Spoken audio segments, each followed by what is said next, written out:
ഉപ്പുമുളകിൽ മുടിയൻ തിരിച്ചു വരുമോ എന്ന ചോദ്യത്തിന് പലതരത്തിലുള്ള മറുപടിയാണ് സോഷ്യൽ മീഡിയയിൽ വരുന്നത്. എന്നാൽ ഇപ്പോൾ എല്ലാ സംശയങ്ങൾക്കുമുള്ള മറുപടിയുമായി നടൻ ബിജു സോപാനം തന്നെ രംഗത്ത് വന്നിരിക്കുന്നു. മുടിയനും ചാനലും തമ്മിൽ പ്രശ്നമുള്ളതുകൊണ്ട് തന്നെ അദ്ദേഹം ഈ സീസണിൽ കാണില്ല എന്നൊക്കെയുള്ള വാർത്തകൾ ഉണ്ടായിരുന്നു.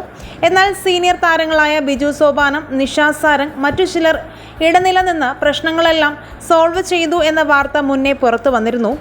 എന്നാൽ ഇപ്പോൾ കഴിഞ്ഞ ദിവസം ബിജു സോപാനം പറഞ്ഞ വാക്കുകൾ ഇങ്ങനെ: കാരണം അവിടെ ഒരു വർഷത്തെ എന്തോ സംഭവമില്ലേ, അവിടെ പോയിട്ട് ഒരു വർഷം അത് കഴിഞ്ഞിട്ടുണ്ടാവും. എന്നാൽ ഈ വിഷയത്തിൽ മുടിയൻ ഇതുവരെ പ്രതികരിച്ചിട്ടില്ല.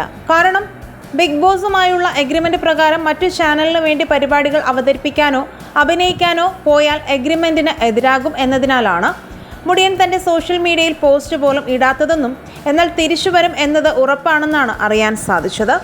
കൂടാതെ മുടിയൻ ഉപ്പുമുളകിൽ എത്തി എന്ന തരത്തിൽ പല സോഷ്യൽ മീഡിയ പ്ലാറ്റ്ഫോമിലും ഫോട്ടോകൾ പ്രചരിക്കുന്നത് മുന്നേയുള്ള സീസണിലേതാണെന്നും അദ്ദേഹം ഇതുവരെ എത്തിയിട്ടില്ല എന്ന വാർത്തകളാണ് വരുന്നത്. നിങ്ങളൊരു ഉപ്പുമുളകും ഫാനാണെങ്കിൽ നിങ്ങളുടെ ഇഷ്ട കഥാപാത്രം ആരാണെന്ന് കമൻറ്റ് ചെയ്യുക. വീഡിയോ ലൈക്ക്, ഷെയർ ചെയ്യാനും ചാനൽ ഒന്ന് സബ്സ്ക്രൈബ് ചെയ്ത് സപ്പോർട്ട് ചെയ്യാനും മറക്കില്ലേ ഫ്രണ്ട്സ്.